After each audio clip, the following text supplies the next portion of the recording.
Hey, so if you have a podcast and are spending a lot of time and not seeing a return for your business, I want you to stick around because I'm going to show you a few mistakes that you're likely making. Now, my name is Hector Santiesteban, and I've spent much of the last decade trying to figure out how to produce a profitable podcast.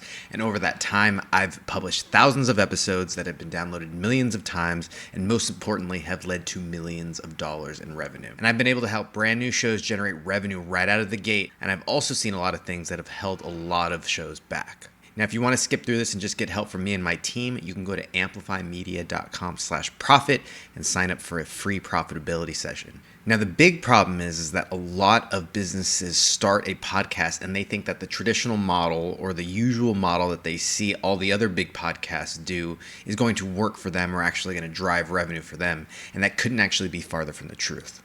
And so on this video, we're going to cover the three biggest mistakes that a lot of businesses make that hold them back from creating real revenue and driving real business development.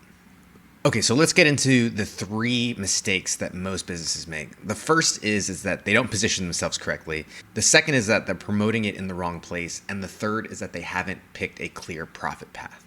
And so let's talk about profit path because there are a few routes that work for businesses. And we're going to talk about it in a lot more detail in another video. But you can use a podcast for what we call thought leadership or to help you position yourself in your industry as someone that other people look to in a particular niche or in a particular expertise.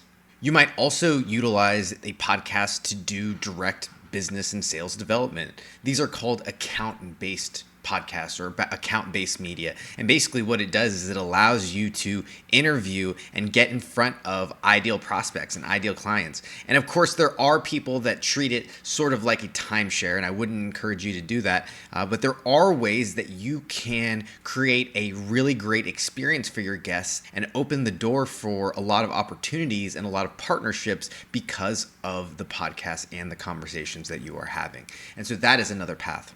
SEO and social media is another profit path. If you have a established way to drive revenue from social media, or SEO is a part of your or SEO is already a part of your marketing plan, then podcasts can help to really boost that and give that another lift. And then the last path is selling directly to your listeners. And this can be a great path if you've established a sizable enough audience. But what we recommend is utilizing and leveraging the first few paths before relying on selling directly to your audience. Now, the reason that so many shows struggle if they do have a profit path and they have decided which way they're going to utilize, a lot of them really are challenged because of the way that they are positioned themselves. And we have a whole process when we launch our shows, but you really want to make sure that you are speaking to the right people and that clarity on who it is that you're trying to reach is really there. Also, the perspective and the unique position that you are bringing to the conversation, whether that's your experience, your expertise, your unique frameworks, those things are really, really important to highlight when it comes to positioning. But you want to make sure that you're not only talking to the right people, but you're making sure that you're talking about the things that they are interested in hearing. And if you have that nailed down and you're positioned the right way, well, now the last part is making sure that you are promoted in the right sort of way and that you're promoted not only in the right way, but also in the right places to the right people. And it depends on the show and it depends on the industry. Maybe it's important for you to be really viable on Instagram or TikTok because of your niche in your industry. Maybe it's LinkedIn, maybe it's Facebook, maybe it's X. There are different places that you can stand out, and there are different features and ways to leverage those platforms to make sure that you are being seen by the right types of people.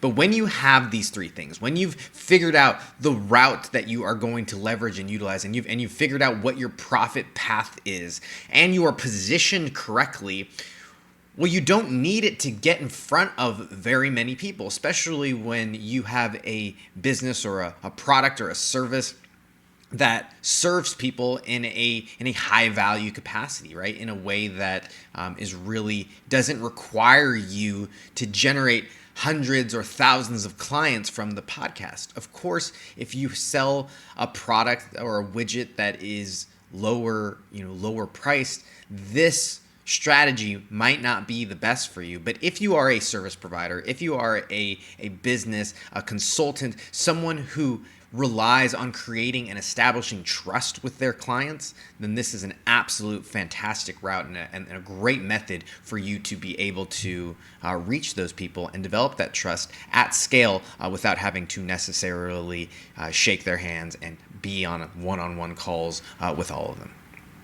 Hopefully you got some value out of that. I would encourage you to drop any of your questions into the comments below, and I'll come back and try and answer those.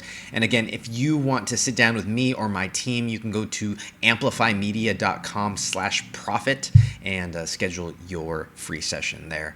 But have a wonderful and amazing day. And most importantly, keep publishing.